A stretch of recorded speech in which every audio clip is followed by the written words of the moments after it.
আসসালামু আলাইকুম। জুম্মা মুবারক সবাইকে। আমি জয়ের আম্মু। সবাইকে ওয়েলকাম করছি জয়ের আম্মুর ইউটিউব চ্যানেলে। শুভ সকাল। এখন বাজে সকাল 9টা। আজকে জয়ের স্কুল বন্ধ, একটু বেশি করে ঘুমিয়ে নিয়েছি। গতকাল রাতেই জয়ের বাবাকে বলেছিলাম কালকে যেহেতু জয়ের স্কুল বন্ধ একটু বেলা করে ঘুম থেকে উঠব। তো ঘুমানোর সময় উনি বলেছিল যে কালকে তোমাকে নাস্তা বানাতে হবে না, বাহির থেকে নাস্তা নিয়ে আসবো। তো সকাল সকালে 6টা পরোটা একটু ভাজি নিয়ে আসছে, তো আমরা নাস্তাটা করে নিয়েছি। স্কুল বন্ধ থাকলে কিন্তু সকালে তেমন তাড়াহুড়া থাকে না, তবে দুপুরটা বড্ড তাড়াহুড়া করতে হয়। ওই যে একটু দেরি করে ঘুম থেকে উঠেছি, অনেকগুলা কাজ জমে রয়েছে, তো সেগুলা কিন্তু করতে হবে, আর একটু বসার সময় থাকে না। নাস্তা করে সাথে সাথে প্লেট বাটিগুলা ধুয়ে নিয়েছি। আমার রান্নাঘরটা অনেক ছোট, যার কারণে প্লেট বাটিগুলো আর জমিয়ে রাখি না, কারণ জমিয়ে রাখলে পরবর্তীতে যখন রান্না করতে যাব আমারই সমস্যা হয়। তো আমি নাস্তা করার আগেই টেবিলটা ভালো করে পরিষ্কার করে নিয়েছি, আর রাতে কিন্তু খাওয়ার পরে একবার পরিষ্কার করে রাখি। আর এখন আমি জয়ের বেডরুমটা আগে গুছিয়ে ফেলবো, কারণ জয় আমাদের পরে ঘুম থেকে উঠেছে। প্রত্যেকদিন সকাল 7টার সময় জয় ঘুম থেকে উঠে, তো যার কারণে বন্ধের দিনগুলোতে আর ওকে আমি ডাকি না, একটু বেশি করে ঘুমিয়ে নেয়। সবার ছুটি থাকলেও কিন্তু আমাদের গৃহিণীদের ছুটি থাকে না। সংসারের এই দৈনন্দিন কাজগুলা প্রত্যেক দিনই করতে হয়। ঘরটা আমি গোছাচ্ছিলাম আর জয়কেও এখন পড়তে বসিয়ে দিব। এদিকে দেখেন বাচ্চা থাকলে কি অবস্থা হয়। ওইখানে 2টা চেয়ার যে রেখেছি, ওই চেয়ারের উপরে যত কাপড় চোপড় জয় ওখানেই জমিয়ে রাখে, আর প্রত্যেকটা দিন আমি ওগুলা গুছিয়ে রাখি। যতই বলি যে তুমি কাপড়গুলা ডয়ারে রেখে দেবে, কিন্তু সে তা করে না। তার কাপড় চোপড় আমি আজকে গুছিয়ে দিব, কালকে আবার এলোমেলো করে ফেলে।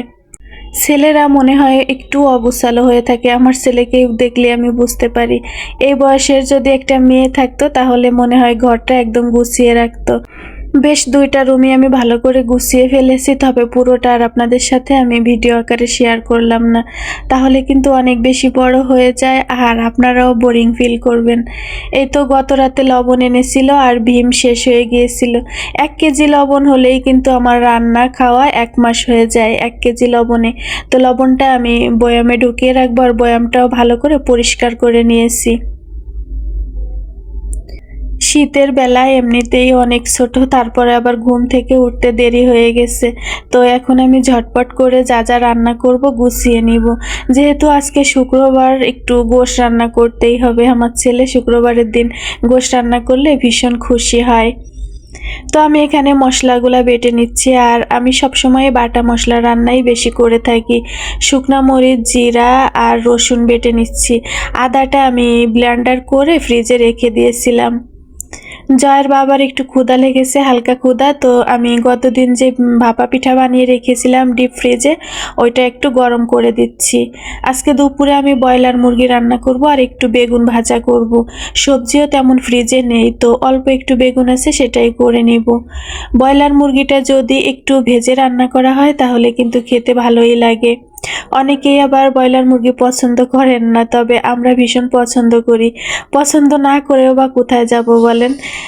গরুর গোশের যেই পরিমাণ দাম প্রতি সপ্তাহে, কিন্তু গরুর গোশ খাওয়া আমাদের মতো মানুষের পক্ষে সম্ভব না। একটা সোনালী মুরগি, একটা পাকিস্তানি মুরগি কিনতে গেলেও কিন্তু প্রায় 600-700 টাকা পড়ে যায়।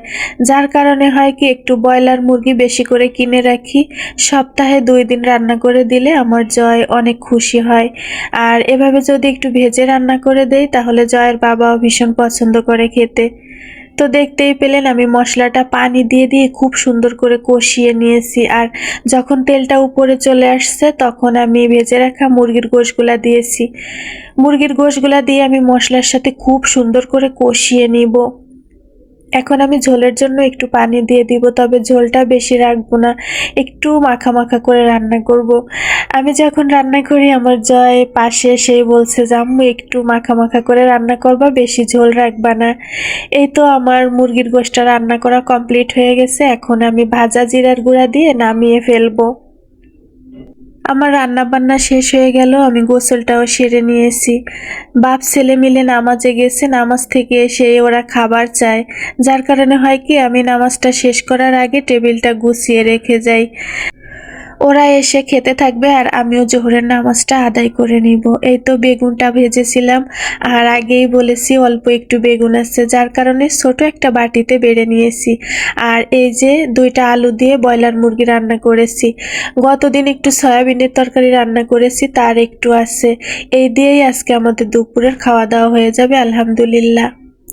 আপনারা দুপুরে কে কি খেলেন আমাকে কিন্তু একটা কমেন্ট করে জানাবেন, তাহলে আমারও অনেক বেশি ভালো লাগবে।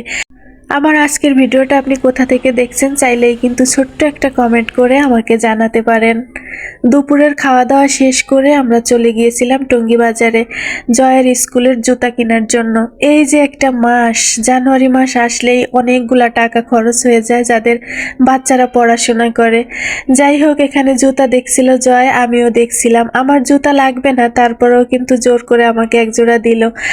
আমি শুধু বলেছি যে পিঙ্ক কালারের জুতা জোড়া না দেখতে অনেক বেশি ভালো লাগছে, আর এখনকার মানুষজন দেখছি বেশি পিঙ্ক কালারের জুতাই পরছে। তো উনি ভেবেছে যে আমার পছন্দ হয়েছে, যার কারণে জোর করে এই জুতা জোড়া আমাকে কিনে দিল। সাদা জোড়া কিনেছে জয়ের বাবার জন্য আর জয়ের জন্য কিনেছে কালো জোড়া। জয় তো ভীষণ পছন্দ হয়েছে জুতা জোড়া পেয়ে। তো আমি কথা বলতে বলতে কিন্তু একদম ভিডিওর শেষ পর্যায়ে চলে আসছি। জানি আমার কথার ভিতরে অনেক ভুল ত্রুটি আছে, প্লিজ সবাই ক্ষমা সুন্দর দৃষ্টিতে দেখবেন।